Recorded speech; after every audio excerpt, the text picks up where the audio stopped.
প্রিয় প্রবাসী স্বামী, লিখলাম রমজানের চিঠি। বছরের পর বছর ওই দূর প্রবাসে থাকেন, কোনো একটা রমজানে আপনি বাড়িতে আসেন না। আপনার সাথে কখনো হয় না আমার সেহরি খাওয়া, হয় না কখনো ইফতারিতে একসাথে আনন্দ করে ইফতারি খাওয়া। তবু আমার দুঃখ নেই, আপনি শুধু ওই দূর প্রবাসে ভালো থাকেন। আর একটা কথা, আপনার যদি অনেক বেশি কষ্ট হয় কাজ করে রোজা রাখতে, তাহলে আপনি রোজা থাকিয়েন না, শুধু নামাজ পড়িয়েন।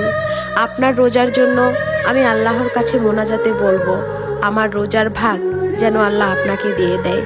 খুব ভালোবাসি আপনাকে, আপনাকে ছাড়া মৃত্যুর পরে ওই জান্নাতেও আমি যেতে চাই না, কারণ আপনাকে ছাড়া যে আমি বড়ই তৃষ্ণার্ত। এই পৃথিবীতে আপনাকে ছাড়া বছরের পর বছর আমার থাকতে হচ্ছে। আল্লাহ যেন ওই পরকালে আপনাকে দিয়ে আমার তৃষ্ণার্ত হৃদয় পরিপূর্ণ করে দেয়। সবসময় আপনি ভালো থাকবেন ওই প্রবাসে, কারণ আপনি ছাড়া এই পৃথিবীতে আমার আপন বলতে আর কেউ নেই।